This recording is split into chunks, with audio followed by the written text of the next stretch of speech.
balance y proyecciones en el entorno legal venezolano. Hoy tendremos a 10 ponentes, todos profesionales de Lega, muy diversos entre ellos, no solo en género, sino en estilos y edades, que harán un recorrido por diferentes áreas de nuestro ordenamiento jurídico.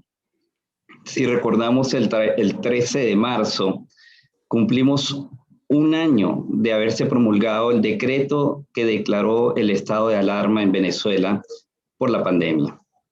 Un año después, estamos sufriendo una nueva ola de casos, con sus consecuencias directas e indirectas en nuestra sociedad.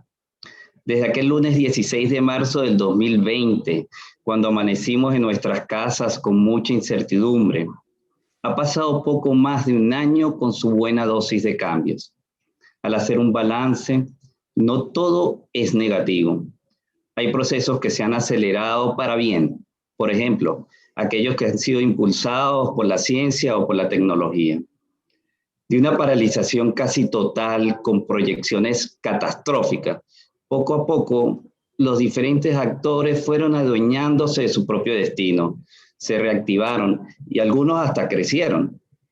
Quizás la clave ha sido, además de la capacidad de adaptación a la que ya el venezolano nos tiene acostumbrado, ha sido el incorporar una visión de mediano y largo plazo alejada de la mentalidad de mera supervivencia.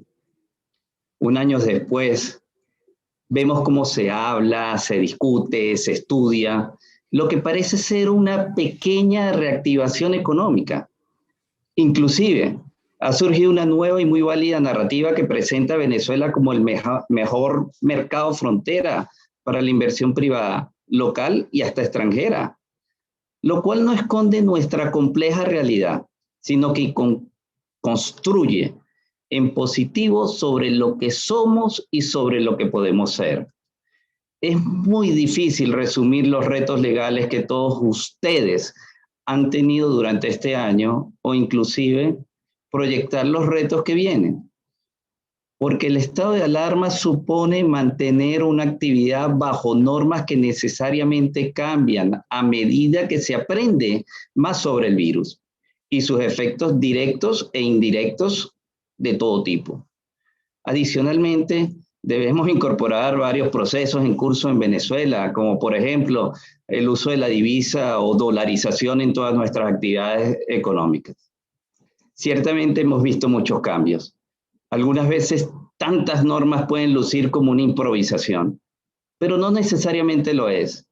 Muchas veces lo desconocido de la pandemia y sus efectos, como la profundización de soluciones basadas en tecnología, obliga a que el ordenamiento jurídico se vaya adaptando. Por ejemplo, ahora que hay varias vacunas en el mundo, y se proyecta como el punto focal del 2021 suministrarlas a nuestra población, posiblemente veamos un esfuerzo regulatorio, además del financiero, para invitar al sector privado a participar en lo que debe ser un gran proyecto público-privado para lograr la importación y suministro de dichas vacunas en todo el territorio nacional. Fíjense que el mayor reto que muchos de ustedes han tenido, por no decir todos, ha sido cuidar la salud de sus empleados, manteniendo la operatividad de sus negocios y empresas. Sin duda, eso continuará, pero se le irá sumando poco a poco la visión de crecer y recuperar el tiempo perdido. Para eso, estar pendiente del marco legal es importante. En las presentaciones de hoy escucharemos, además del resumen del primer año del estado de alarma, algunas proyecciones del futuro inmediato, que esperamos los ayude a seguir construyendo su estrategia de crecimiento.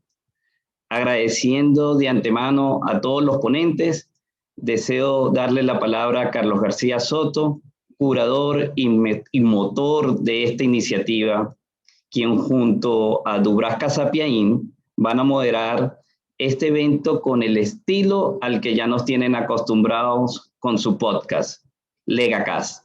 Muchas gracias.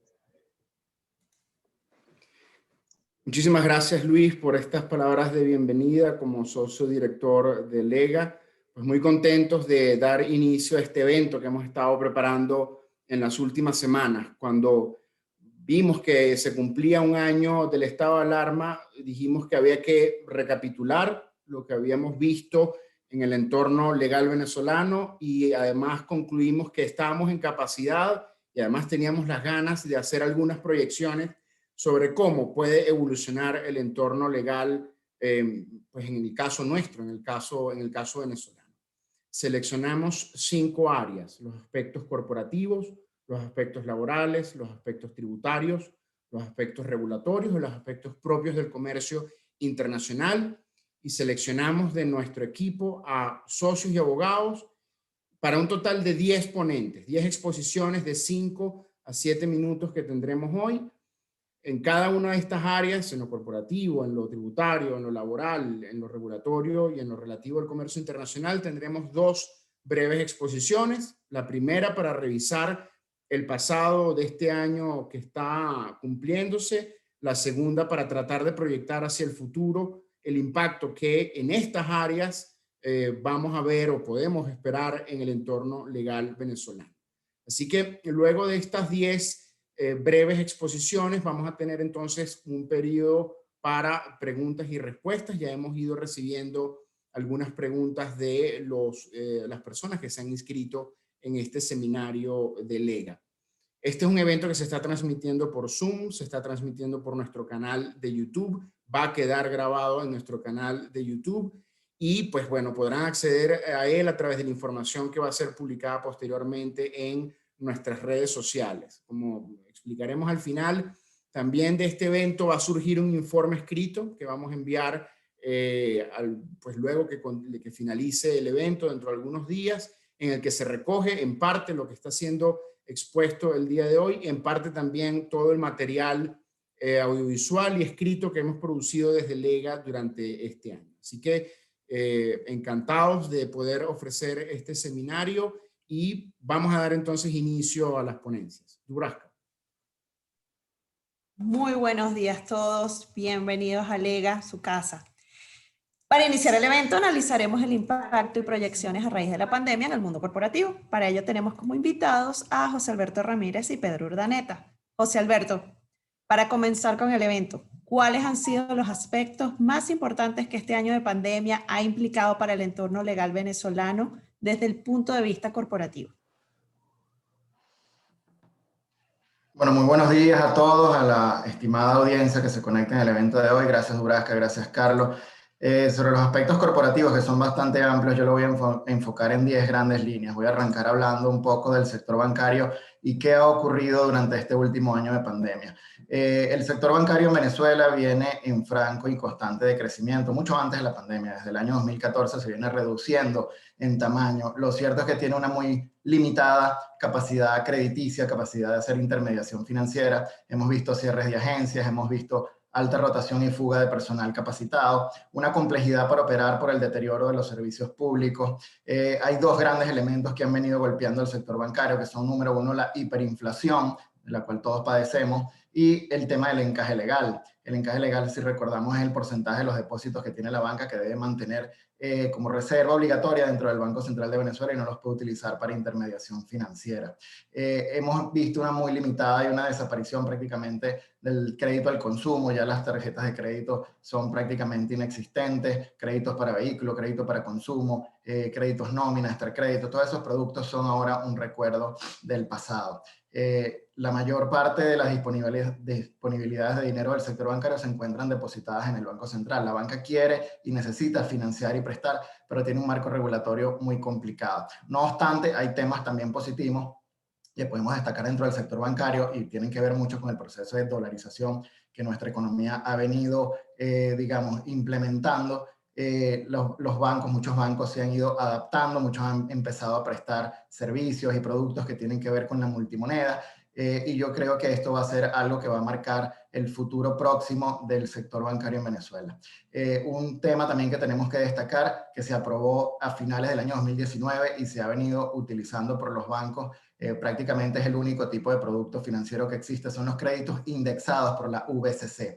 La VCC es la unidad de cuenta una unidad de cuenta de valor de crédito comercial. Es una figura creada por el Banco Central de Venezuela que permite establecer una actualización diaria del valor total de un préstamo otorgado por la banca.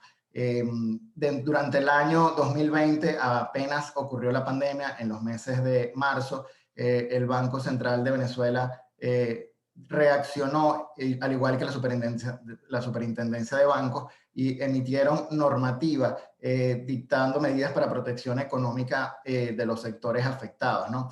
La Sudeban dictó un régimen especial aplicable al pago de créditos vigentes y también una priorización en la asignación de créditos. Por su parte, la Superintendencia de Bancos dictó medidas que tienen que ver con la posibilidad de reestructuración de los créditos otorgados y la no reclasificación de este tipo de créditos. Este tipo de medidas solo aplicaba para aquellos créditos otorgados bajo el sistema de la unidad de valor de crédito comercial. Luego, el Banco Central de Venezuela, tomando en cuenta el efecto, digamos, limitativo de la capacidad de la banca de prestar que tiene el encaje legal, dictó una resolución, la 200301, el 30 de marzo, reduciendo en 7 puntos porcentuales el encaje legal bancario, de manera de permitirle a los bancos tener un poco más de holgura para hacer intermediación financiera. Ante la limitada capacidad de préstamo que tiene el sector bancario venezolano, hemos visto también como algo muy positivo lo que se llama el resurgir del mercado de valores en Venezuela. Lo cierto es que el mercado de valores en Venezuela ha venido en franco crecimiento desde los últimos 4 años, con un empuje muy interesante durante los años de pandemia. Es una fuente alterna al financiamiento productivo, alterno al del sector bancario. Es un excelente mecanismo de cobertura y de protección ante la hiperinflación. El mercado, bueno, sobre todo ha estado muy basado en productos de renta fija. Dentro del mercado de valores hay que destacar unas normativas que han venido dictándose durante el año pasado en pandemia, las normas relativas a la oferta pública, colocación y negociación de valores emitidos en moneda extranjera. Estas normas solo aplican para productos de renta fija, básicamente las obligaciones quirografarias, los papeles comerciales, los títulos de participación, el pagaré bursátil, solo pueden ser emitidos por empresas con vocación de exportación. Hasta donde tenemos conocimiento, solo una empresa ha hecho uso de esta nueva normativa, es Ron Santa Teresa, que fue autorizada para emitir títulos de renta fija por un valor de $300.000. También tenemos importante destacar las normas para la emisión por parte de las pymes. Las pymes, según estas normas dictan, son aquellas que tienen, pequeñas empresas que tienen una nómina promedio anual menor a hasta 50 trabajadores y medianas hasta 100 trabajadores.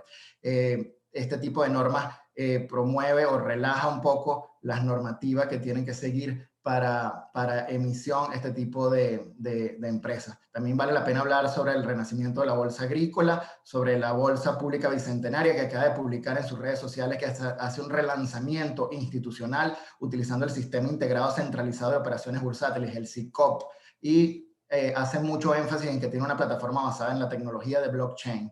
Por último, vale la pena destacar que a finales del año pasado, en septiembre, se emitió una providencia de autorización y registro de la Bolsa Descentralizada de Valores de Venezuela. Luego, esa autorización temporal se convirtió en una autorización permanente y tenemos ahora una nueva bolsa basada también en FinTech, en DeFi, Decentralized Finance y tecnología blockchain, compitiendo o colaborando junto con las otras 3 bolsas que hacen vida en Venezuela.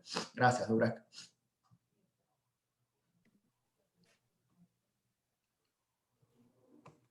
Muchas gracias a ti, José Alberto. Ahora bien, Pedro, igualmente en el ámbito corporativo, ¿cuáles creen que pueden ser las principales tendencias que se podrían proyectar a partir de la pandemia? Gracias, Duraca. Yo creo que es muy interesante el tema de tratar de hacer proyecciones en un año que continúa siendo de pandemia. Las vacunas se van a tardar un rato en llegar y sin embargo en el sector privado se ve una reactivación.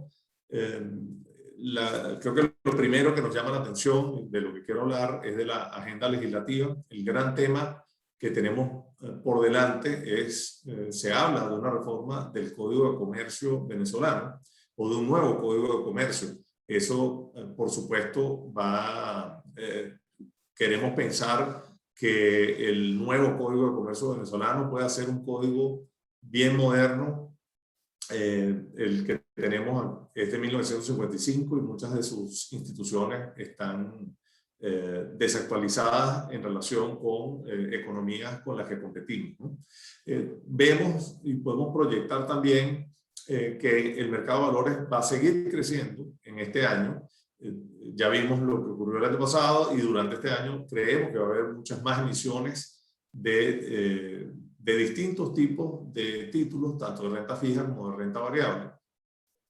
Los montos de las emisiones también debieran ser superiores y sobre todo en la entrada en este año de lo que son las pymes al mercado de valores. Eso esperamos que traiga bastante oxígeno.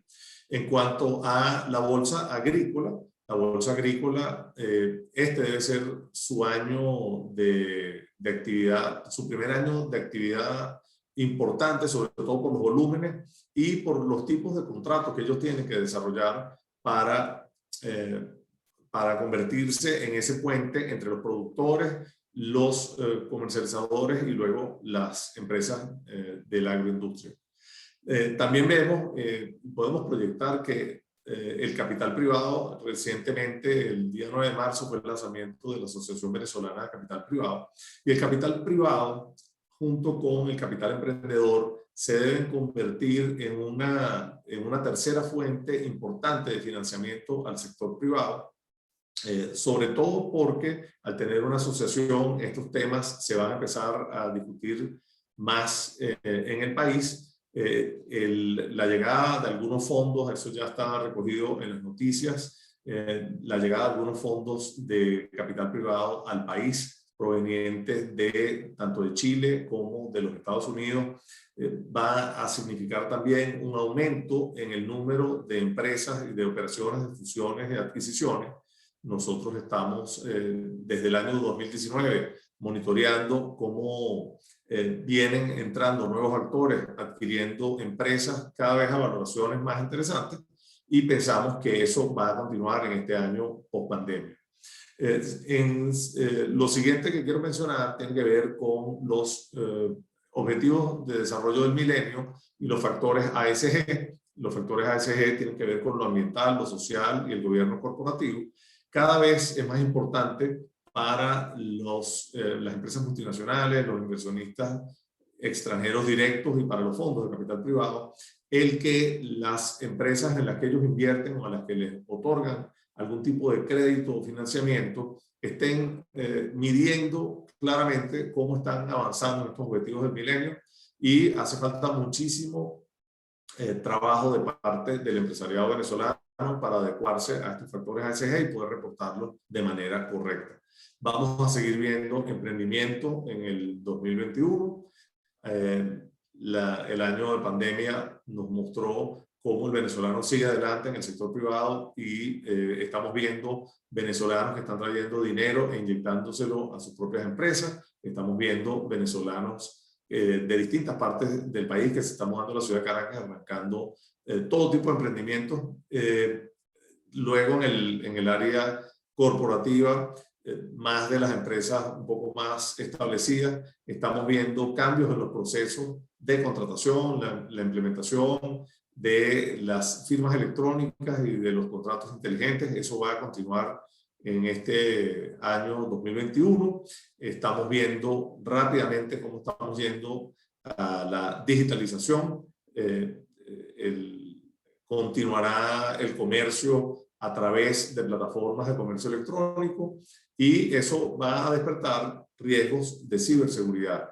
Las empresas tienen que preocuparse por estos temas para evitar o para disminuir sus riesgos en caso de ciberataque. Y finalmente, para cerrar mi exposición, creo que vamos a ver en lo financiero y en lo cambiario a las empresas utilizando mucho más las mesas de dinero para poder documentar sus operaciones cambiarias. Muchas gracias.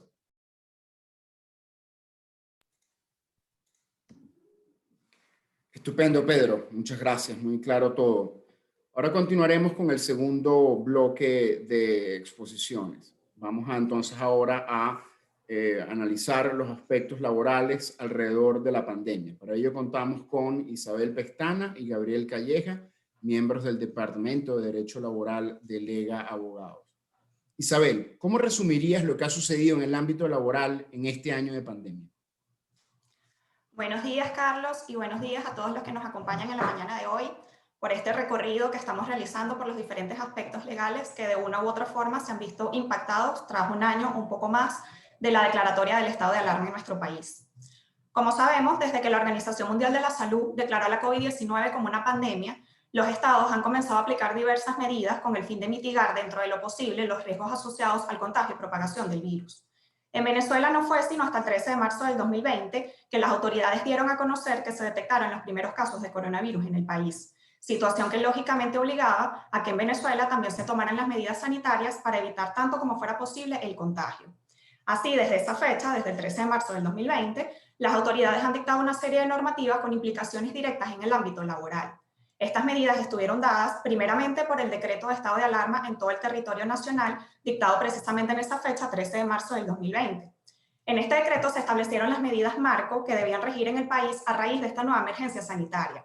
Y sin lugar a dudas, las que más impacto tuvieron en el ámbito laboral fueron la medida de restricción a la libre circulación, tanto vehicular como peatonal, la suspensión de las actividades que no se encontraran dentro de los sectores autorizados o priorizados, como las actividades relacionadas al sector alimentación o al sector salud, la consecuente suspensión de las actividades de los trabajadores que no prestaran servicios en estos sectores priorizados y cuya actividad no podía ser realizada de forma remota, y la indicación de que los establecimientos dedicados exclusivamente al expendio de bebidas y comidas podían permanecer operativos, pero solo bajo la modalidad de reparto o pedidos para llevar.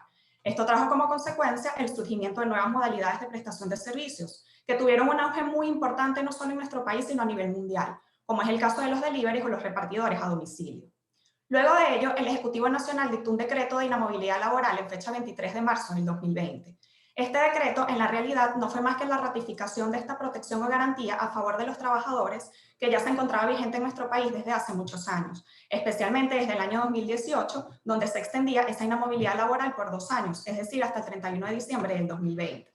En este sentido, este decreto no fue más que la ratificación de la medida de que los patronos o empleadores no podían despedir a sus trabajadores sin que mediara una causa justificada previamente calificada por la autoridad administrativa correspondiente, en este caso los inspectores de trabajo de la jurisdicción del domicilio de las entidades de trabajo. Seguidamente fue dictada la que podría considerarse la normativa más importante en materia de bioseguridad desde el inicio de la pandemia, que fue la resolución número 090 emitida por el Ministerio del Poder Popular para la Salud. Esta resolución no solo fijó los parámetros o exigencias mínimas en materia de bioseguridad que debían ser cumplidas tanto por los ciudadanos en general como por los empleadores, sino también permitió la posibilidad de modificar condiciones esenciales de la relación de trabajo, siempre que estas modificaciones se encontraran dentro de las medidas de seguridad sanitaria. Entre los parámetros específicos para los empleadores, y que dan bastante relevancia, se encontró el papel protagónico que debían tener los comités de seguridad y salud laboral y los servicios de seguridad y salud en el trabajo, los cuales debían llevar una vigilancia epidemiológica constante y detallada, mantener registros actualizados de las enfermedades de los trabajadores que pudieran ser más susceptibles a este virus y mantener una comunicación constante con las autoridades competentes para el reporte de los casos positivos. Además, como indiqué, esta resolución también permitió la posibilidad de modificar condiciones esenciales de la relación laboral, como son la jornada de trabajo y el lugar de prestación de los servicios. La jornada de trabajo al establecer la obligación de adecuar los horarios para ajustar la densidad de ocupación de las instituciones, aunque esto implicara incluso, de ser necesario, efectuar turnos especiales. Y el lugar de prestación de los servicios al establecer como medidas de bioseguridad la posibilidad de distribuir territorialmente a los trabajadores a efectos de facilitar el traslado a las sedes cercanas de sus domicilios y evitar traslados innecesarios de esta forma, e implementar el teletrabajo o trabajo a distancia, aun y cuando no se cuenta en Venezuela con una normativa específica que regule esta forma de prestación de los servicios.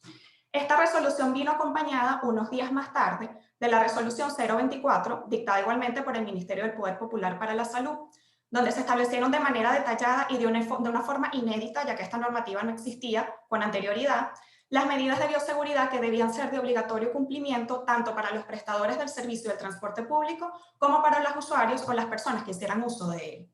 Finalmente, para el mes de diciembre del 2020, fue dictado un nuevo decreto de inamovilidad laboral, esta vez ya no como una ratificación de la inamovilidad laboral que se encontraba vigente, sino como una nueva protección que se extendió por 2 años más, es decir, hasta el 31 de diciembre del 2022. Ya como último punto, y para finalizar mi intervención, hay otros aspectos o directrices que, si bien no fueron dictados como una normativa formal, ya que no se trató de resoluciones publicadas en Gaceta Oficial, pero tuvieron un impacto importante en el ámbito laboral durante este año de pandemia, fue la providencia administrativa dictada por el INPSACEL en el mes de julio del 2020 y el dictamen dictado por la Consultoría Jurídica del Ministerio del Trabajo en el mes de septiembre de ese año.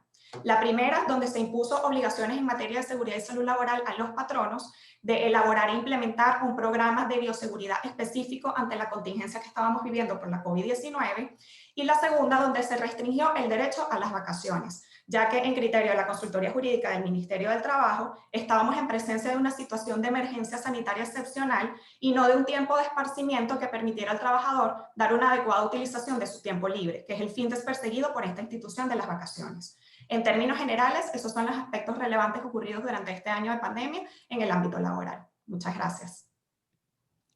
Muchísimas gracias a ti, Isabel. Ahora tratemos de proyectar el futuro en esta área. Gabriel, a ti se te hace muy fácil esto. ¿Qué has pensado sobre este tema?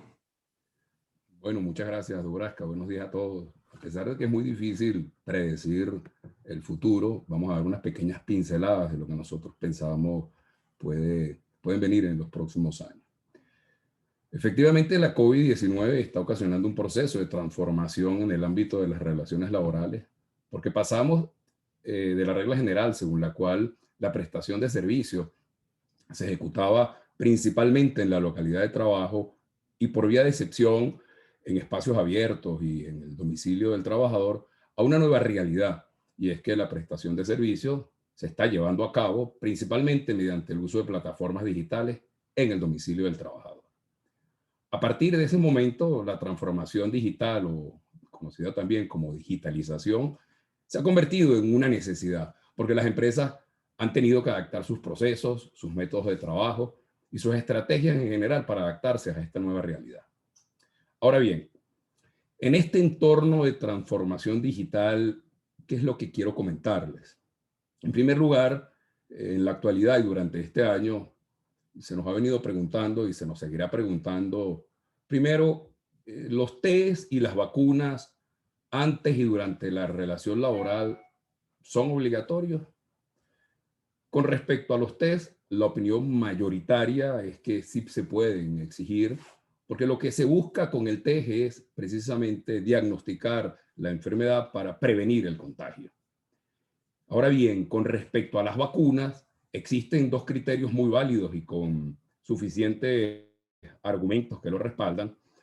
El primero es el que opina que no se puede exigir ni obligar a los trabajadores a aplicarse la vacuna porque esta exigencia podría considerarse una violación al derecho a la igualdad y no discriminación del trabajador, y especialmente al derecho a la igualdad de oportunidades que tienen todos los trabajadores en el empleo. La otra opinión que manifiesta lo contrario es que sí se puede exigir la vacuna porque lo que está en riesgo es la salud del trabajador, y teniendo en cuenta que el derecho a la salud es un derecho y lo que busca proteger es el derecho a la vida. El derecho a la vida como bien supremo debe ser protegido, y en consecuencia cuando nos encontramos ante estos dos derechos, el juicio de ponderación obliga a establecer que se debe dar preferencia o prevalece el derecho a la salud, y por este motivo se puede exigir a los trabajadores aplicar la vacuna antes y durante la relación laboral. En segundo lugar, en la actualidad y durante este año se nos ha venido preguntando y nos seguirán preguntando acerca de si existe el derecho a la desconexión digital. Como sabemos, este derecho no está consagrado expresamente en la Ley Orgánica del Trabajo ni en sus reglamentos. Sin embargo, la desconexión digital tiene que ver con el derecho al descanso que tiene el trabajador, y este descanso está consagrado, como sabemos, en el descanso interjornada y el descanso que se debe otorgar al trabajador una vez cumplido un año de servicio, que es durante las vacaciones.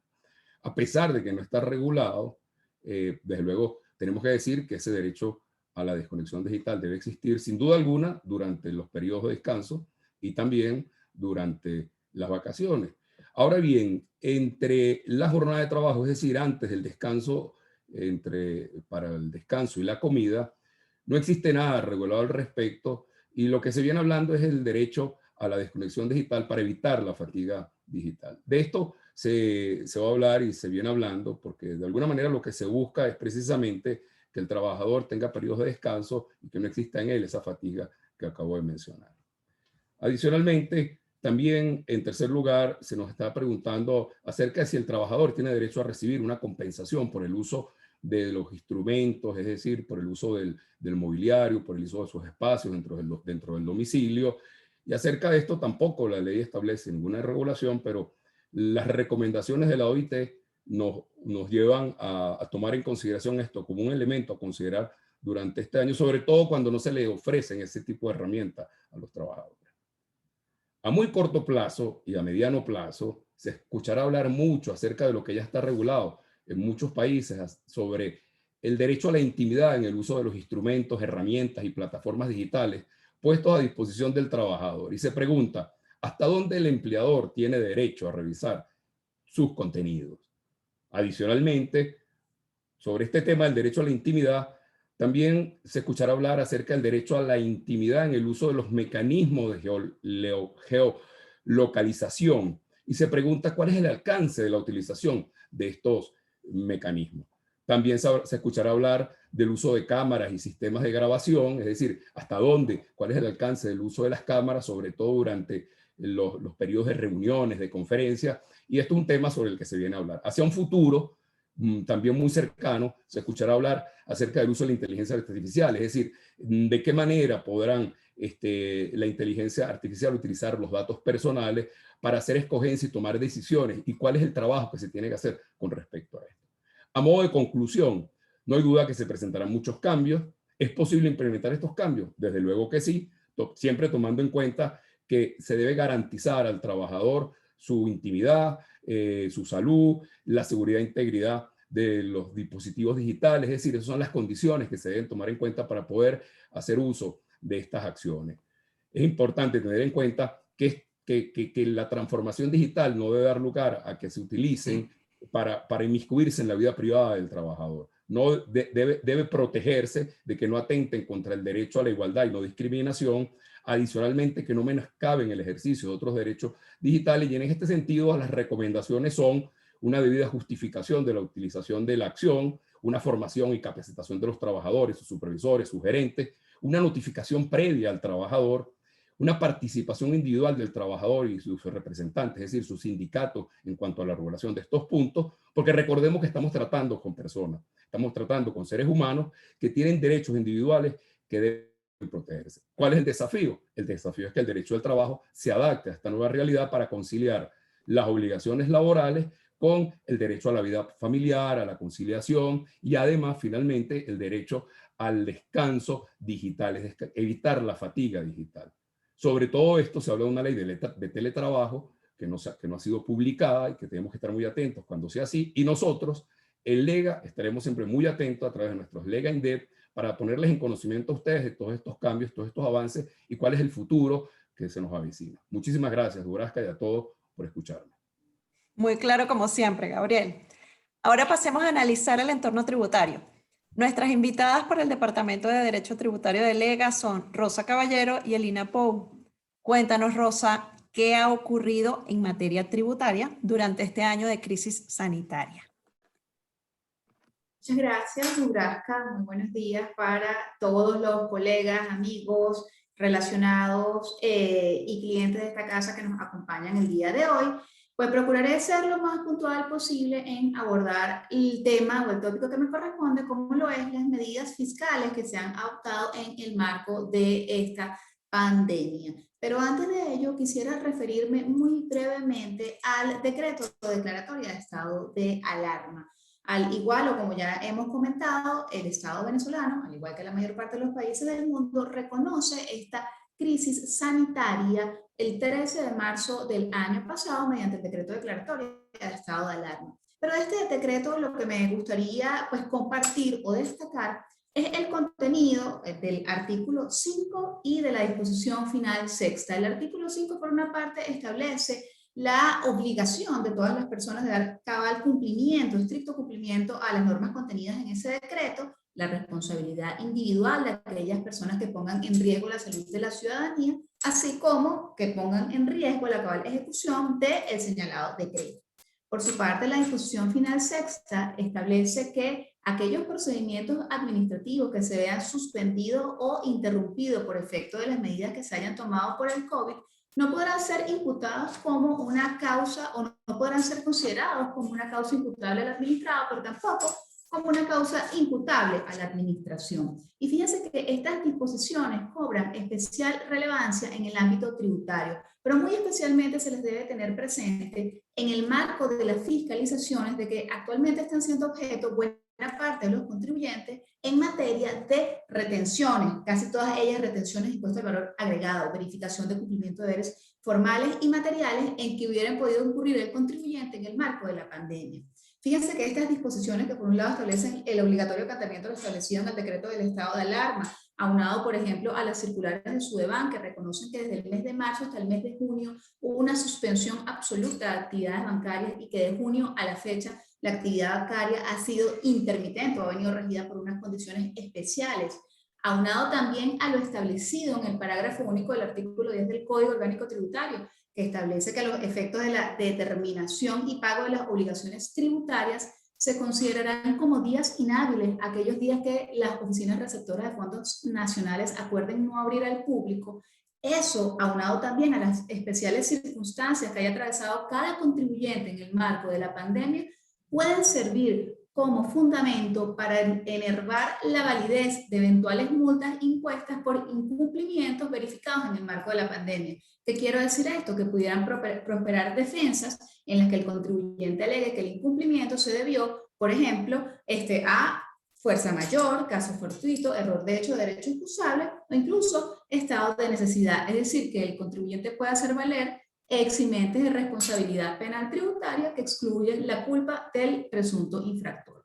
Ya circunscribiéndonos muy específicamente al marco tributario, tenemos que, en lo que respecta a las medidas pues, dictadas por el Estado venezolano, por una parte, sí, hubo un decreto de exoneración de IVA, impuesto de importación y tasas por determinación del régimen aduanero para las importaciones de determinados bienes muebles vinculados a la batalla del COVID. Entiéndase tapabocas, mascarillas, pero con la salvedad de que este beneficio solo abrazaba las importaciones efectuadas por la administración pública. Es decir, se pierde un poco la esencia o la gracia que pudo ser logrado si se hubiese incorporado, por ejemplo, al sector privado. También tenemos una exoneración para el impuesto sobre la renta para personas naturales cuyos enriquecimientos pues no hasta por 5.000 unidades tributarias, vale decir 7.500.000 bolívares o el equivalente a $4, una exoneración absolutamente desapegada a la realidad y que conduce a que todas las personas naturales sean contribuyentes del impuesto sobre la renta. Y también desde la perspectiva tributaria municipal, tenemos que a partir del mes de julio del año pasado, la Sala Constitucional, digamos, se pronunció sobre el tema de la armonización tributaria, logramos un acuerdo nacional de armonización tributaria municipal y los municipios han ido progresivamente ajustando sus respectivas ordenanzas, digamos, en pro o en beneficio del propio contribuyente para lograr un equilibrio en las tasas impositivas, en las alícuotas y apegándose a las líneas gruesas establecidas en ese decreto. Más allá de eso, tenemos que las medidas lamentablemente han sido un poco escasas o insuficientes, pero eso no opta para que a corto plazo se puedan tomar mejores medidas que alivien a los contribuyentes y por supuesto coadyuven a la recomposición económica del país. Muchísimas gracias por su atención.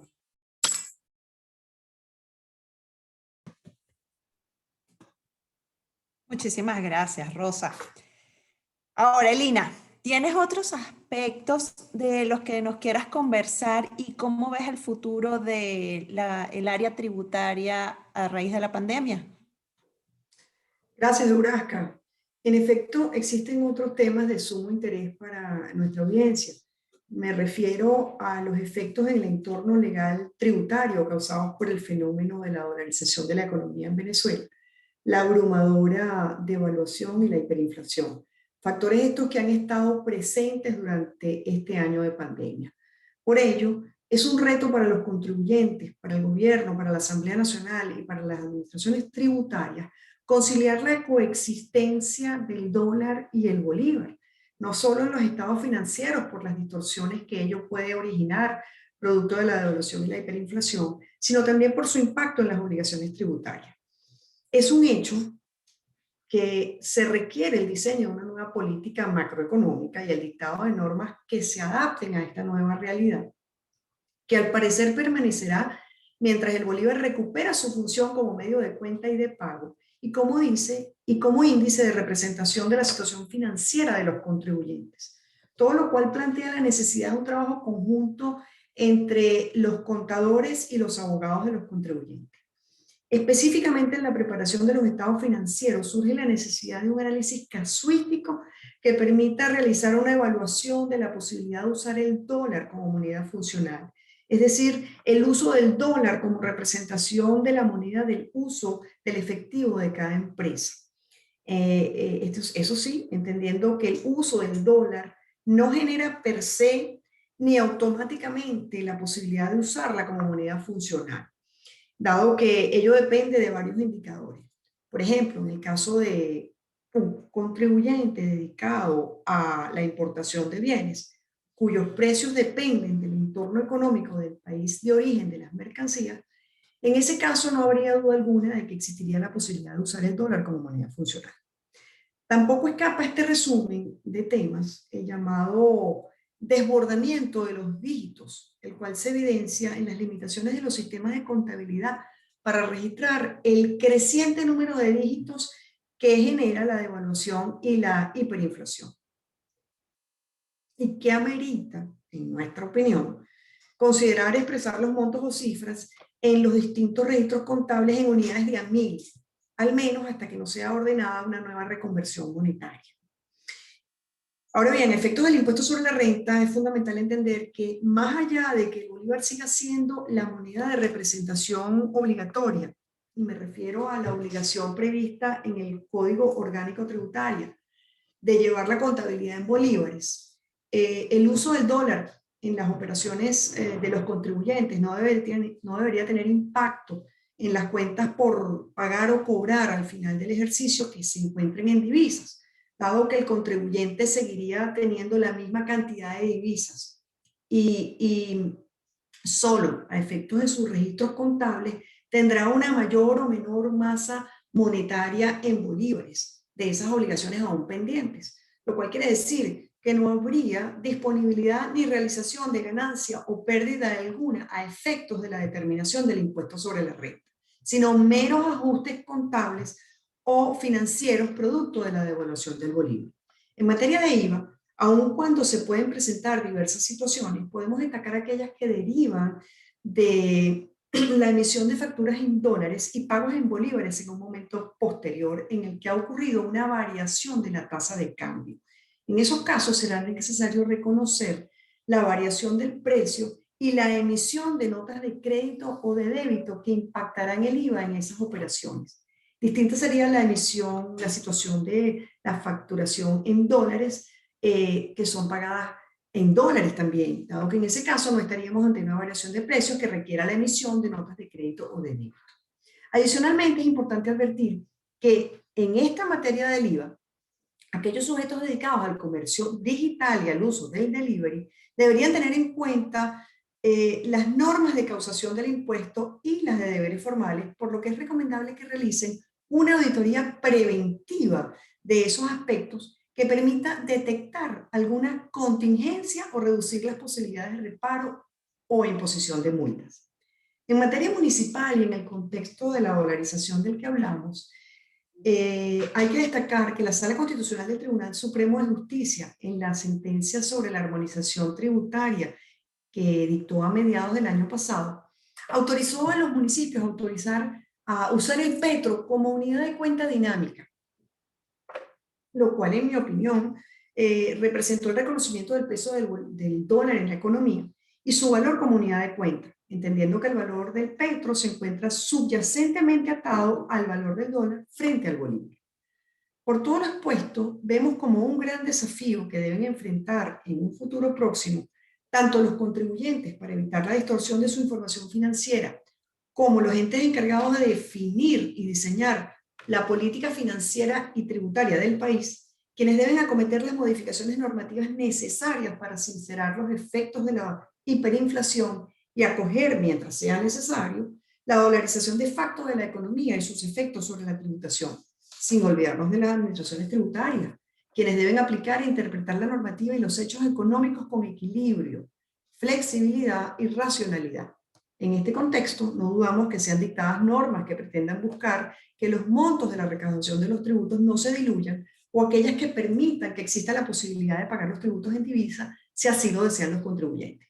Con estas breves ideas, espero haber dejado sembradas inquietudes importantes en todas las personas que hoy nos acompañan. Muchas gracias.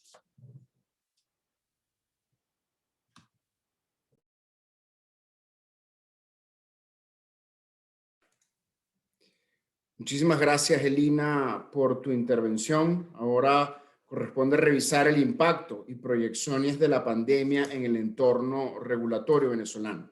Para ello contamos con Faustino Flamarique y Rosa Virginia Superlano, quienes forman parte del equipo de Derecho Público de Lega y se dedican particularmente a la atención de temas regulatorios. Rosa Virginia, ¿qué ha pasado a grandes rasgos en el entorno regulatorio venezolano con ocasión de la pandemia? Hola, buenos días a todos. El estado de alarma con ocasión de la pandemia que entró en vigencia el 16 de marzo del 2020 ha dado fundamento para la dictadura de diversas normas en las áreas regulatorias del país.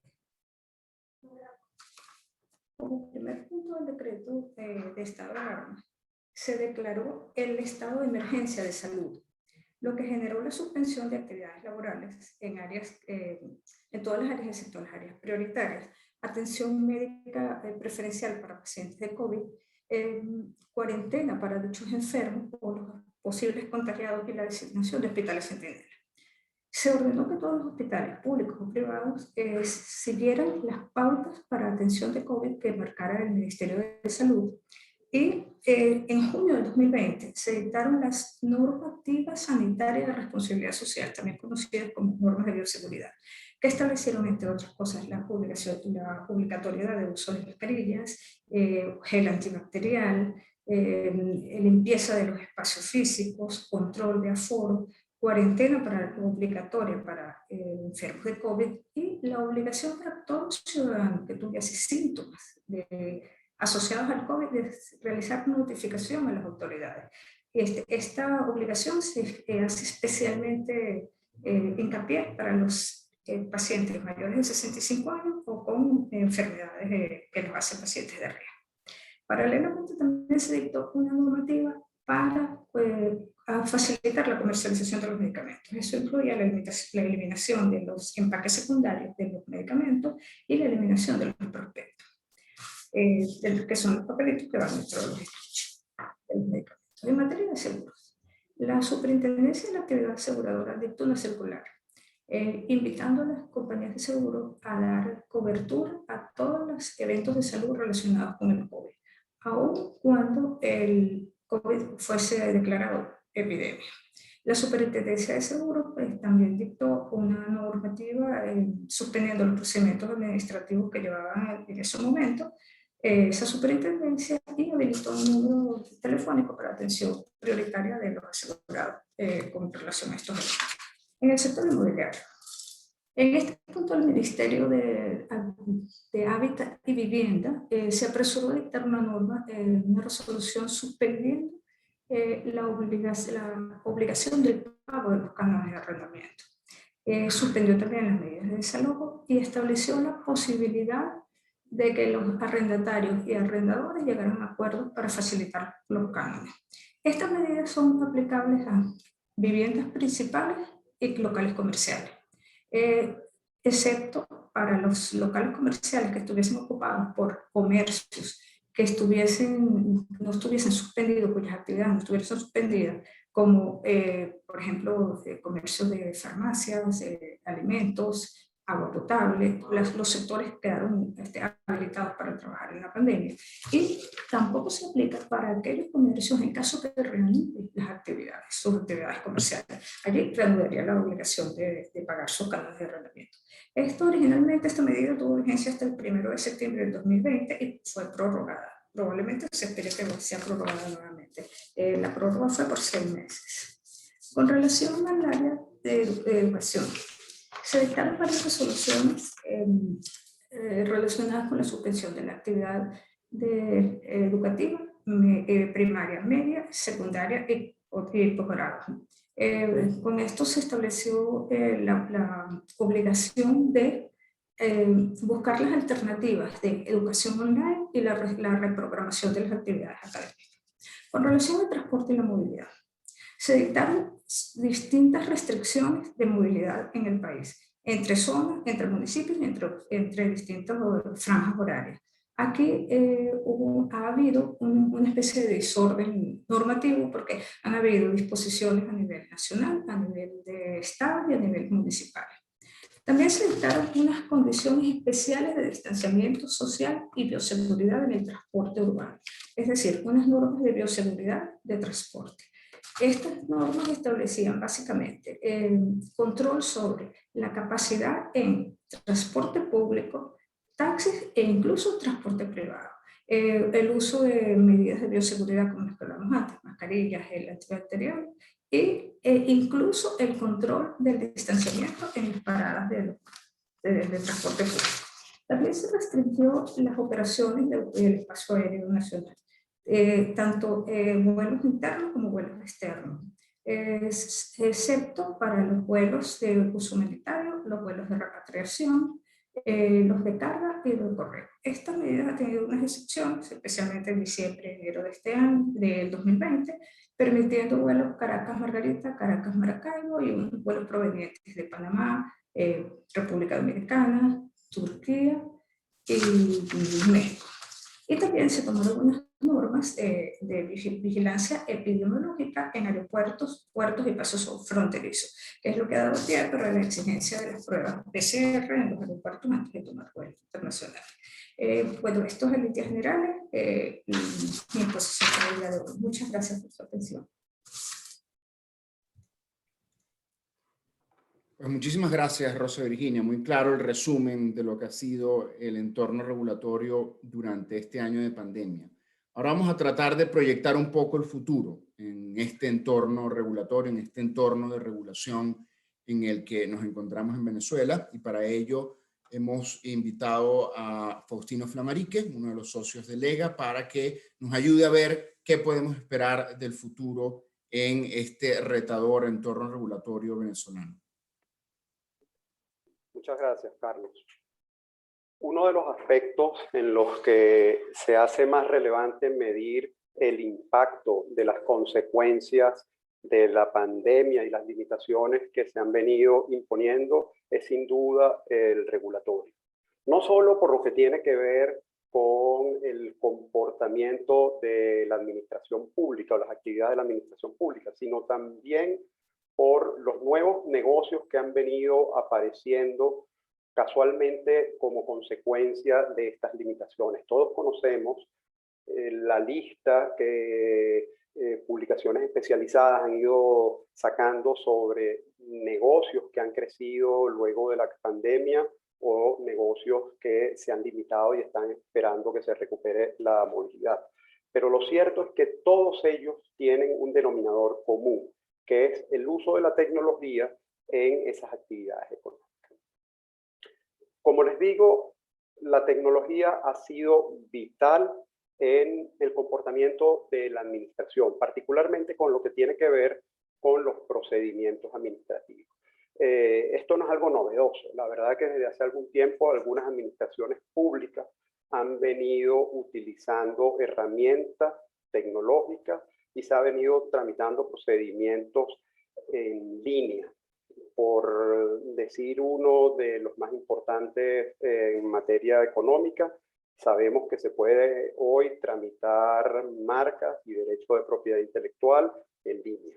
Sí que es verdad que estos procedimientos están basados en las comunicaciones, en notificaciones, en solicitudes y respuestas, pero no estará lejos el momento en que la tecnología aplicada a través de cadenas de bloques o inteligencia artificial empiece a producir decisiones administrativas. Hace un rato Gabriel Calleja nos explicaba el uso de la inteligencia artificial en procedimientos que tienen que ver con selección de trabajadores, por ejemplo.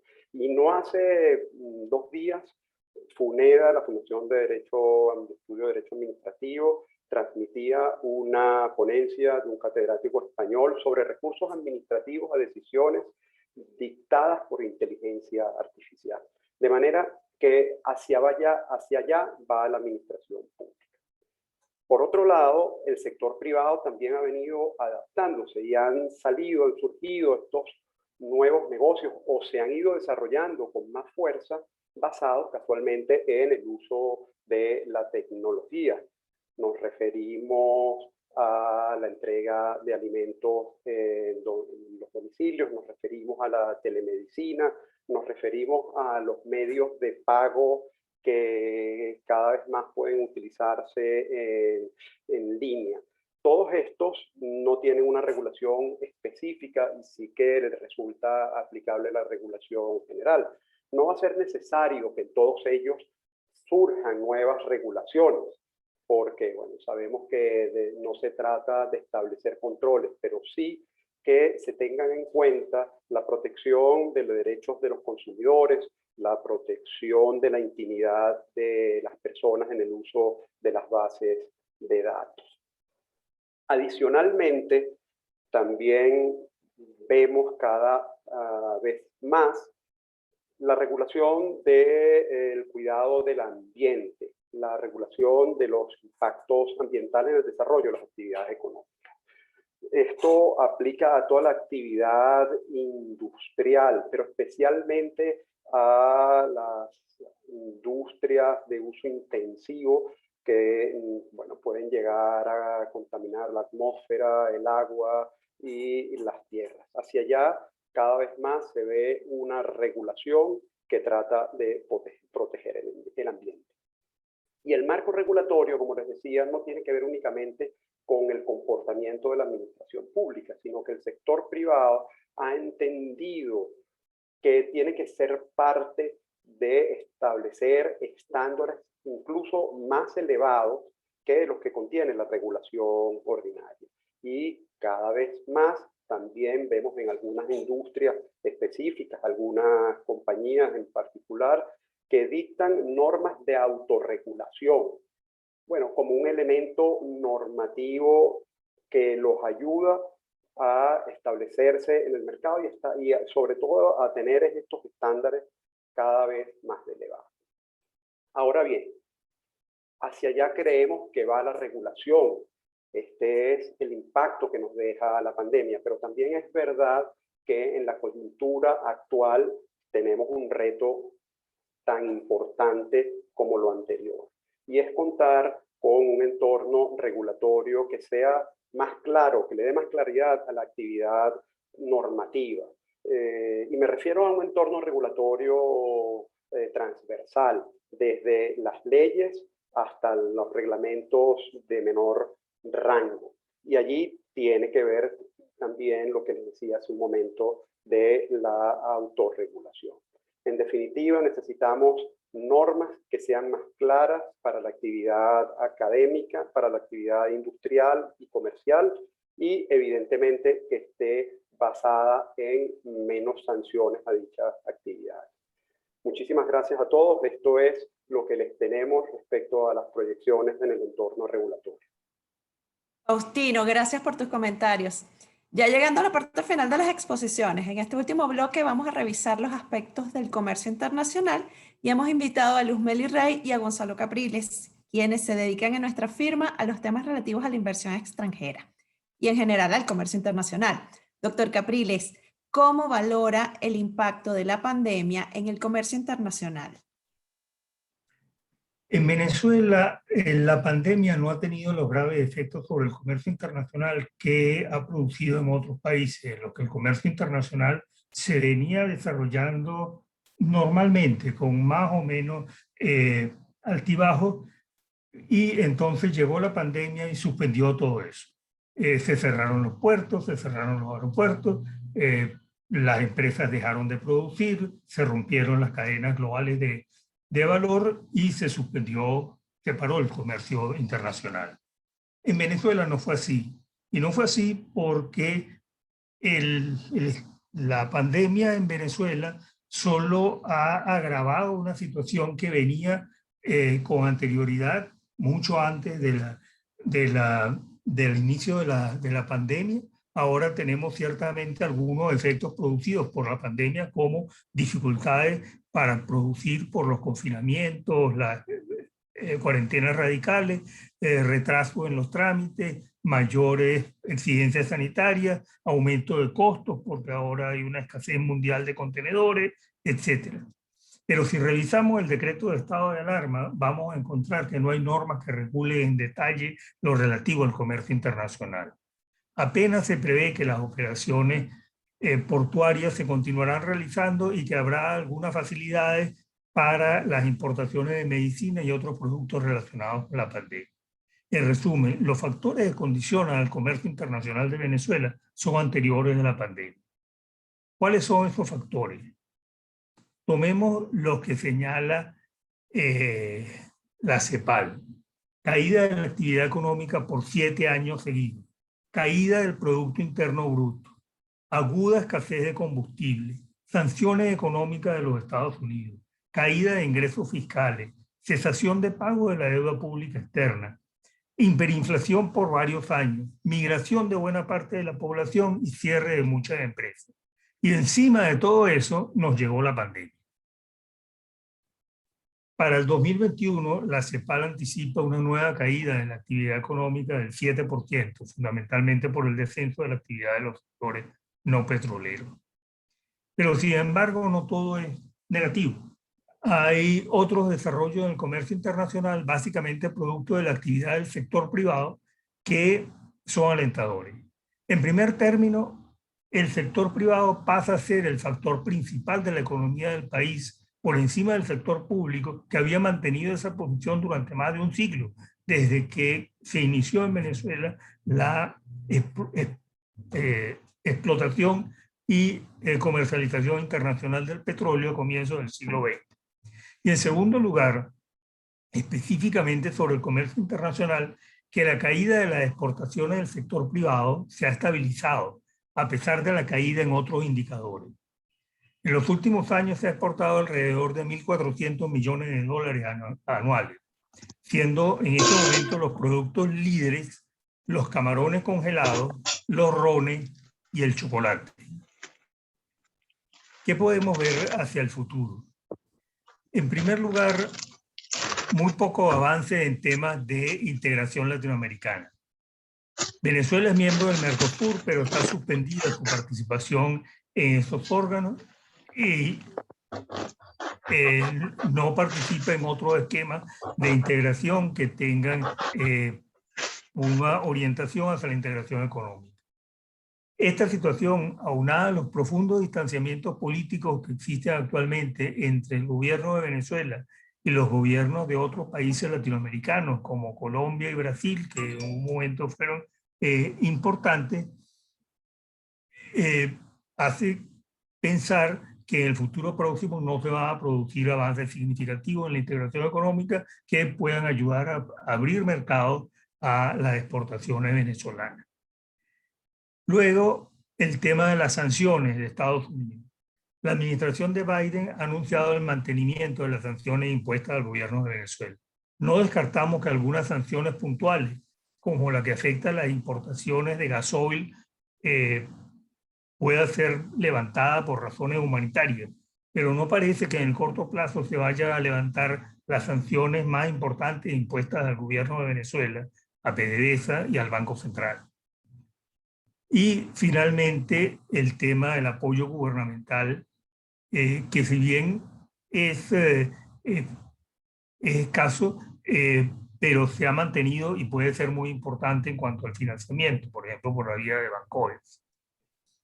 Una tercera característica del futuro de nuestro comercio internacional pareciera ser que el apoyo gubernamental a las exportaciones se limitará a aquella dirigida a los países considerados como socios por el gobierno de Maduro: Cuba, México, Bolivia, Nicaragua, Irán, Turquía y China. No se prevén actividades de promoción de exportaciones para otros mercados, incluyendo algunos mercados que han sido muy relevantes como Colombia, Estados Unidos y la Unión Europea. En suma, a pesar de los problemas derivados de la pandemia, el sector privado ha podido estabilizar sus exportaciones con un muy limitado apoyo oficial, y es de suponer que en el futuro cercano continuará ese proceso, acuciado por la necesidad de obtener divisas para su funcionamiento y por la certeza de que esas divisas ya no las obtendrá, como ocurrió en el pasado, del sector público. Muchas gracias. Muchas gracias a usted, doctor Capriles. Luzmeli, ¿nos cuentas cuál ha sido la situación en materia aduanera? Buenos días, Dubrasca. En materia aduanera, el análisis lo realicé desde 4 perspectivas. La primera, desde la incidencia del estado de alarma en las operaciones del sector aduanero. Vemos que posterior al decreto de estado de alarma, las operaciones del sistema portuario nacional debían mantenerse. Es decir, con esto, las operaciones de comercio internacional de Venezuela con el mundo mantuvieron su curso. El CENIAC, que es el órgano regulador en temas aduaneros, también anunció la continuidad de la prestación de sus servicios, y era necesario, pues el ingreso y egreso de mercancías del territorio nacional está sujeto a su autorización.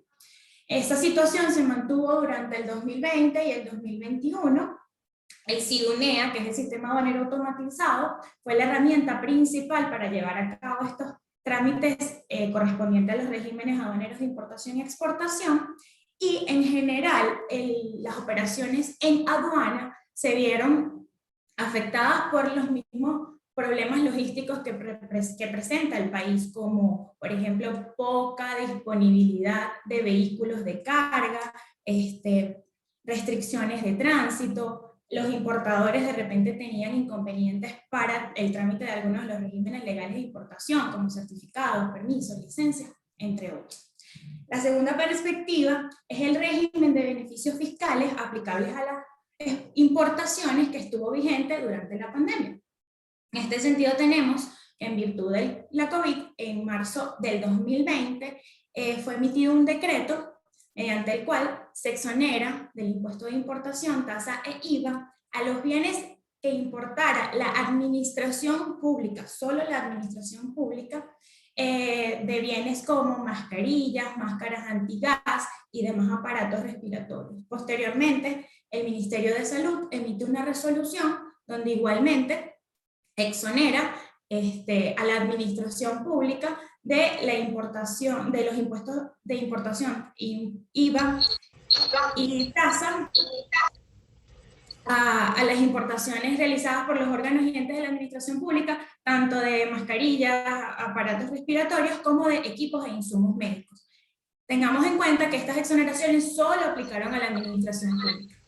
Posteriormente, durante todo el año 2020, había un régimen de exoneraciones ya vigente que empezó desde enero, antes de la pandemia, y en él se contemplaba la exoneración del impuesto de importación, tasa e IVA a determinados bienes que estaban listados en un decreto, y en ese caso incluía productos como productos farmacéuticos, plásticos y sus manufacturas, caucho, algunos repuestos y accesorios para vehículos. Y el fin principal de esta medida no fue atender la pandemia, sino la demanda nacional e incentivar la producción nacional. Ya para el año 2021 entra en vigencia otro nuevo régimen de exoneraciones, donde estos regímenes que estuvieron por separados en el año 2020 ahora están en un solo decreto. Y en esta nueva normativa se establece una exoneración igualmente para atender la pandemia generada por el coronavirus, solo para la administración pública, principalmente de insumos, equipos médicos, pero en esta oportunidad está sujeta a la obtención de un certificado de exoneración que emita el CENIAC en este sentido. Este mismo decreto también incluye otros regímenes que, como les comenté, antes estaban por separados, ahora hay un régimen especial de exoneraciones tanto para bienes nuevos y usados, bienes de capital, bienes de informática y telecomunicaciones. Hay un nuevo régimen de contingente arancelario y cada uno está sujeto a unas medidas específicas y a unos certificados que debe emitir cada una de las autoridades. Y para complementar un poco más la información, los invitamos a ver nuestras publicaciones y nuestros reportes legales en este sentido. La tercera perspectiva desde la cual hice el análisis incluye las importaciones puerta a puerta, que han tomado bastante relevancia en este último año y se ha incrementado durante la pandemia. En este sentido tenemos que estas importaciones puerta a puerta han traído diversos inconvenientes, tanto para el mercado nacional, pues vemos que se están comercializando y distribuyendo una cantidad de productos que no cuentan con los permisos y registros necesarios para su comercialización, como por ejemplo medicamentos y alimentos, y también presenta otros inconvenientes para las personas que realizan este tipo de operaciones, ya que hay bastante desconocimiento de la normativa que gira en torno a estas importaciones. Por ejemplo, existen empresas que prestan servicios courier, por así decirlo, y para llevar a cabo estas operaciones no cuentan con los registros o no están autorizadas. Y de igual forma, en las importaciones que se realizan bajo el Incoterms DDP, que es entrega con derechos pagados, donde el proveedor se hace cargo de todos los trámites y te coloca en tu destino los productos, también hay un notable desconocimiento de todas las obligaciones y riesgos y esa distribución de las cargas que existen en estas operaciones. Y en último lugar, desde mi punto de vista, existen medidas que aún puede adoptar la administración aduanera si continúa el estado de alarma. Y en ese sentido, la Organización Mundial de Aduana también ha emitido una sugerencia. Y está contemplada casualmente en nuestra normativa. Tiene que ver con los envíos urgentes o los envíos que se hacen con desaduanamiento prioritario. En ese sentido, mercancías como medicinas o alimentos pudieran ser desaduanadas con anterioridad. Desaduanadas o desaduanamiento es un término que se usa en aduana. En una situación donde hay una emergencia, por ejemplo, hospitalaria, se pudieran realizar importaciones y tener estos productos a la disponibilidad en tiempo récord si la administración aduanera implementa este régimen, por ejemplo, que es el de envío urgente. Espero con esto haber abarcado un poco la pregunta que se me ha formulado. Muchísimas gracias por la atención.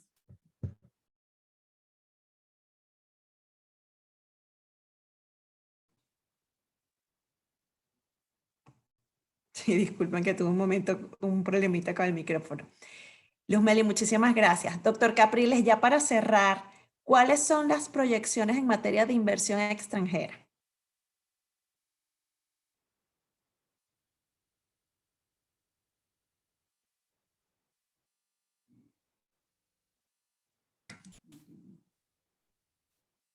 Lamentablemente, en los últimos años el gobierno de Venezuela no ha publicado cifras sobre inversiones nacionales o extranjeras en Venezuela. Las informaciones disponibles son las provistas por algunas asociaciones gremiales o por economistas independientes que concluyen que hay poca propensión a invertir en Venezuela y que en los últimos años se ha acentuado la desinversión de los inversionistas tradicionales. Muchas empresas extranjeras procedieron a cerrar sus operaciones, incluso desvinculando contablemente sus operaciones en Venezuela del resto de sus operaciones, cesaron sus actividades y en algunos casos liquidaron la empresa o vendieron sus activos. La posibilidad de invertir en Venezuela se ve igualmente afectada por las sanciones de los Estados Unidos, que prohíben realizar aportes o contribuciones al gobierno de Venezuela, incluyendo el capital de las empresas públicas o el suministro de bienes, servicios o tecnologías a ese gobierno, o en el caso de las sanciones impuestas por otros países, al igual que por los Estados Unidos, prohíben hacer sanciones con las personas naturales o jurídicas que han sido sancionadas. Pero hay algunos elementos hay un elemento que me parece que es muy importante destacar, que es el relacionado con la ley constitucional antibloqueo. Esta ley fue aprobada por la ya inexistente Asamblea Nacional Constituyente y hay serias dudas en el ámbito jurídico sobre su constitucionalidad. Pero en la situación actual de Venezuela, esta ley se constituye en una vía a través de la cual los inversionistas que acepten asumir esos riesgos pueden tener la opción de acordar con el Ejecutivo Nacional los términos de sus inversiones, el régimen de protección del que disfrutarán y los incentivos, incluso fiscales, que tendrán. Voy a destacar el que la ley constitucional establece un régimen excepcional en el cual se autoriza al Ejecutivo Nacional para que desaplique normas legales y sublegales a su discreción, y asimismo para que mantenga en secreto los actos, los procedimientos y los expedientes en los que haya habido esa desaplicación, lo que evidentemente podría afectar el derecho al debido proceso y la posibilidad de defensa de los derechos e intereses del inversionista. Esos son los riesgos más evidentes que están presentes bajo ese esquema de la ley constitucional antibloqueo. Hacia el futuro, va a haber inversiones bajo la ley constitucional antibloqueo, especialmente por parte de quienes planeen invertir en la adquisición de bienes que hayan sido expropiados, nacionalizados o por otras vías hayan pasado a ser activos del Estado venezolano o de las empresas del Estado. Al menos en el texto de esa ley hay una amplia libertad para negociar términos y condiciones. Cada posible inversionista deberá evaluar los riesgos de esas inversiones frente a sus posibles beneficios. Esa es una decisión que corresponde a cada inversionista. Yo quiero destacar también que hay iniciativas importantes en el sector privado. El sector privado pasa a ser el protagonista en el tema de las inversiones ante la sensible disminución de la capacidad de poner recursos para esos fines por parte del sector público. El resto de las inversiones serán seguramente del sector privado. Uno de los elementos que demuestran esa mayor participación del sector privado es la reciente creación de Benecapital, una asociación cuyo objeto es la promoción, fomento, desarrollo de los intereses comunes de sus miembros en el desarrollo del sector de inversiones de capital privado en Venezuela, tendiendo a mantener a Venezuela en el radar de los inversionistas internacionales. Ya al principio de este seminario, Luis López nos hablaba de la posibilidad de que Venezuela fuera considerada como el mejor país en la lista de los mercados frontera para hacer inversiones. En conclusión, hay cambios en la economía venezolana. Muy importantes esos cambios. El sector privado ha pasado a ser el protagonista de la actividad económica después de que el Estado lo fuera por más de un siglo. El control cambiario que existía desde el año 2003 ha dado paso a una creciente libertad para negociar contratos y hacer pago de moneda extranjera, generalizada ya en la compra de bienes y servicios dentro del país. Y se inicia un proceso de privatización de activos expropiados o nacionalizados, si bien dentro de este esquema de la ley constitucional antibloqueo. En este marco general se encuadran las inversiones nacionales y extranjeras, tanto las que acepten los riesgos que suponen los acuerdos dentro de la ley constitucional antibloqueo, como las otras inversiones que puedan venir al país. Sin duda hay riesgos, como los derivados de la situación política, la deuda externa, la caída de la producción petrolera, etc. Pero al mismo tiempo hay oportunidades que pueden ser muy atractivas para quien tome las decisiones correctas en sus inversiones. Muchas gracias.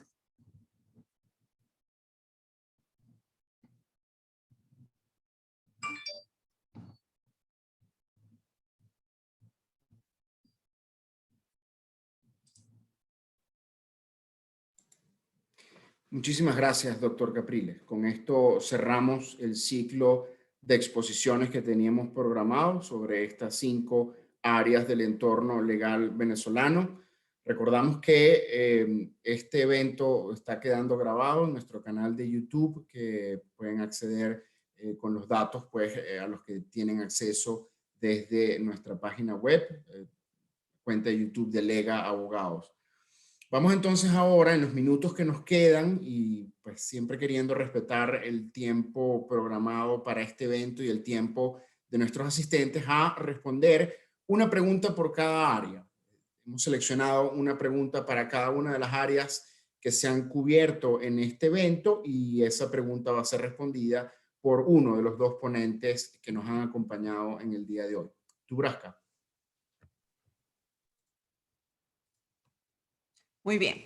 En aras de respetar el tiempo del evento y de los asistentes, hemos ido leyendo las preguntas que previamente enviaron y seleccionamos algunas para consultar a los expositores. Entonces, vamos a tratar de responder rápidamente para tratar de cubrir al menos una por cada grupo, ¿les parece? Empecemos con el primero, José Alberto Ramírez. ¿Cuáles son los retos del mercado de valores para el corto y mediano plazo? Gracias, Dubrasca. Mira, definitivamente el reto más importante es masificar el mercado de valores en Venezuela. Yo les doy unos datos para que ustedes mismos saquen sus conclusiones de cuál es la radiografía en la que nos estamos enfrentando. En el registro electoral de Venezuela están habilitados para votar 20.300.000 venezolanos, pero en la Caja de Valores de Venezuela están registradas apenas 65.000 subcuentas de inversionistas. Esto es según data publicada por la Bolsa de Valores de Caracas. Eso quiere decir que según esa data, solo un 0,3% de la población venezolana es una población inversionista. Yo creo que el reto se llama democratización y masificación del mercado. ¿Y cómo lo logramos? Bueno, yo creo que estamos viviendo una tormenta perfecta donde el sector privado y el sector público están trabajando de la mano para lograr esto. Una palabra clave aquí es educación. Educación financiera, educación bursátil. Tenemos que todos los que creemos y trabajamos en esto convertirnos en unos evangelizadores hablando de las bondades del mercado. Hablar bien de Venezuela y hablar bien del mercado. Tenemos que educar y tenemos que hacer múltiples eventos como estos para sembrar el conocimiento en todo el sector económico. Esto es bueno para quienes requieren financiamiento porque lo pueden obtener a través del mercado de valores. Y esto es bueno para quienes quieren invertir porque pueden hacer cobertura y hacer crecer su patrimonio. Gracias, Dubrasca. Excelente, gracias, José Alberto. Isabel Pestana, por favor. A un año de la pandemia, ¿la COVID-19 es considerada una enfermedad ocupacional? Y de ser así, ¿el patrono tiene responsabilidades por el contagio de un trabajador? Muchísimas gracias, Dubrasca. A ver, si bien la Organización Mundial de la Salud e incluso la Organización Internacional del Trabajo se han pronunciado indicando que la COVID-19 podría ser considerada como una enfermedad ocupacional, y esto ha ocurrido en países como en España, donde el virus se catalogó como una enfermedad profesional para el personal sanitario, esto hasta los momentos en Venezuela no ha ocurrido. El organismo facultado en nuestro país para modificar cuáles enfermedades se consideran o no de origen laboral es el INSACER. Y hasta la fecha no se ha emitido un pronunciamiento oficial sobre este tema, donde se haya indicado que se incluyó a la COVID-19 dentro del catálogo de estas enfermedades ocupacionales.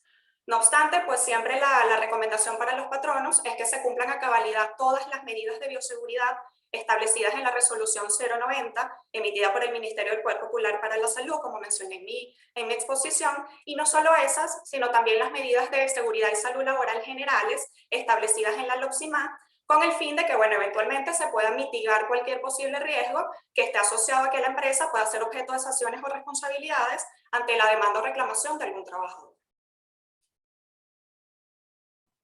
Muchísimas gracias, Isa. Elina Pou, como consecuencia de la hiperinflación, ¿resultaría admisible la división entre 1000 de las cifras registradas en la contabilidad?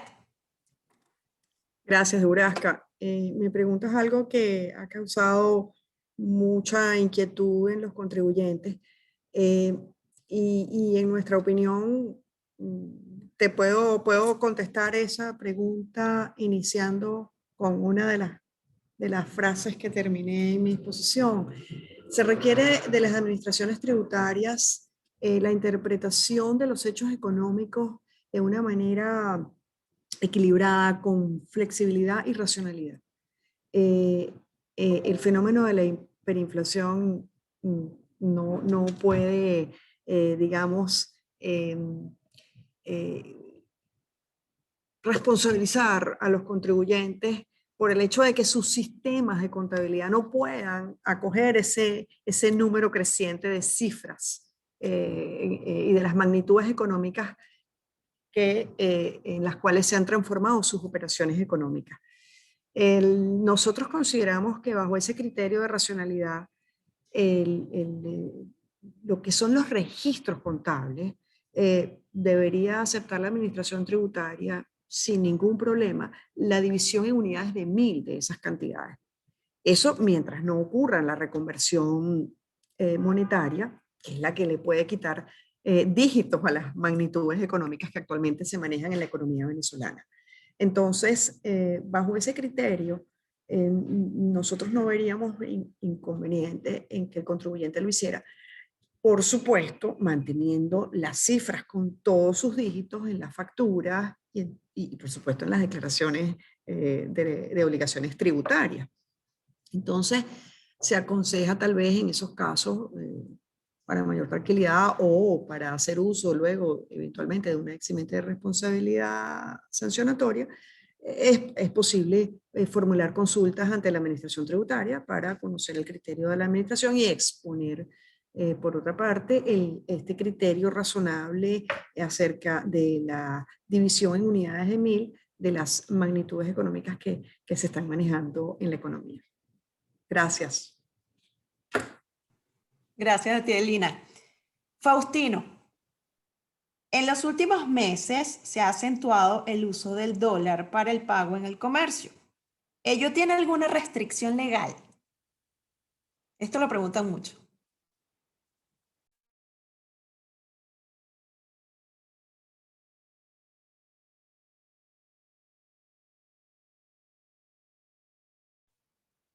Faustino tuvo un inconveniente aquí con el audio. No te preocupes, aquí ¿Estás estoy, allí? Okay. aquí estoy, Nebraska, gracias. No hay limitación, no te preocupes, no hay limitación legal al uso del dólar como dice la ley del Banco Central como moneda de cuenta o como moneda de pago, salvo las restricciones específicas para algunas actividades muy puntuales. De manera, y eso lo estamos observando, aquí hay una realidad y las realidades muchas veces nos van hablando sobre lo que está pasando con el marco regulatorio, en el sentido de que se está permitiendo, porque la legislación lo permite, el pago en moneda extranjera. Incluso se hace también una pregunta o referencia a la SUNDE. ¿Qué podemos decir de la SUNDE? Bueno, al hablar de la SUNDE en realidad tenemos que hablar del marco regulatorio en materia de precios y de protección al consumo. Y uno de los retos que hay para el futuro es que este órgano regulatorio no se limite únicamente en temas de precios. La realidad de la hiperinflación lamentable y devaluación que nos toca vivir a diario ha mostrado que esas políticas puntuales en materia de controles específicos de precios no son lo que terminan protegiendo de mejor manera al consumidor. Lo que hace falta es un cambio normativo y regulatorio que recupere las reglas que protejan los derechos del consumidor en materia de contrato, de adhesión, en materia de garantías y en otros asuntos que si bien hay unas normas muy puntuales, bueno, quizás necesitan de un desarrollo mayor y una actividad por parte de la administración pública más centrada. Gracias, Nebraska. Gracias a ti, Faustino.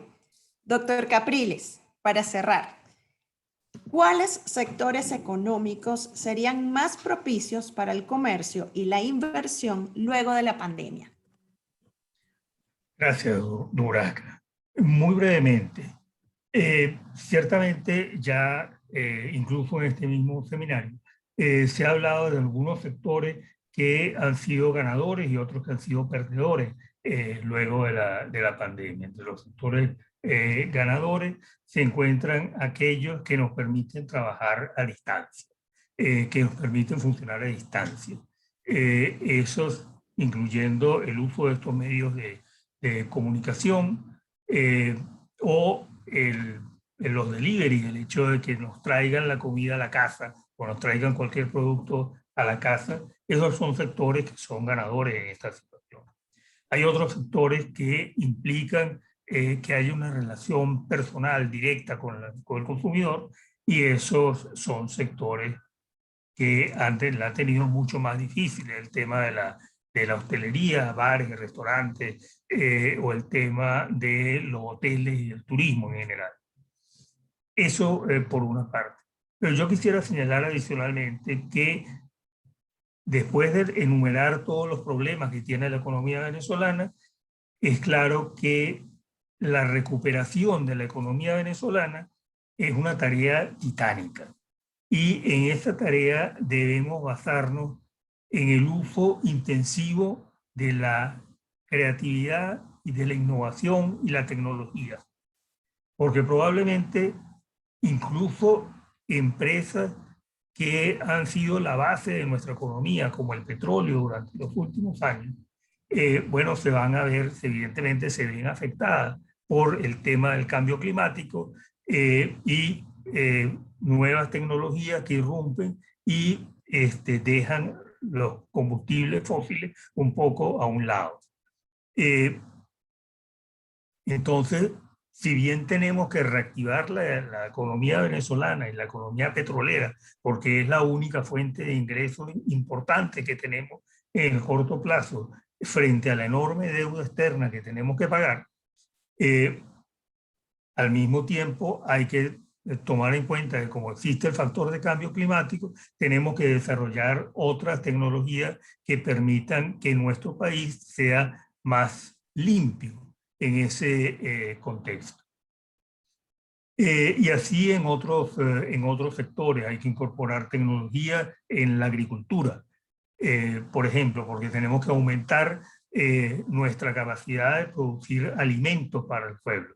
Y eso solo podemos hacerlo con el impulso de la tecnología. Aquellas ideas de algunos de fomentar los conucos, pues no, la vida no va por ahí. La vida tiene que ir por incrementar la producción más eficiente de alimentos. Así que la invitación es a todos los inversionistas y posibles inversionistas a que se orienten en ese camino de buscar nuevas fórmulas para avanzar en la reconstrucción del país. Muchas gracias.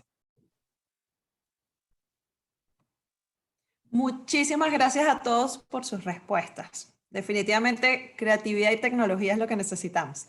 Y bueno, gracias a nuestros asistentes por habernos acompañado el día de hoy. Carlos, te cedo la palabra para despedirnos. Gracias, Duraska, y gracias a todos los asistentes. Gracias, por supuesto, a los expositores y, por supuesto, gracias a todo el personal de apoyo aquí en Lega que ha estado trabajando durante estos días para que este seminario se pueda tener para nuestra audiencia. Como he comentado, este seminario va a estar disponible en el canal de YouTube de Lega. Se les va a enviar un correo electrónico con el enlace al evento para que lo puedan ver o para que lo puedan compartir con alguien a quien creen que pueda interesarle. Como decía al principio, también se les enviará por correo en unos días un informe en el que vamos a resumir lo que hemos estado diciendo en Lega durante este año acerca del impacto de la pandemia en el entorno legal venezolano. Así que muchísimas gracias. Allí tienen los datos por si necesitan más información sobre nuestra firma, si necesitan contactar a alguien para aclarar algún punto. De nuevo, muchas gracias por haber participado en este evento y que estén muy bien.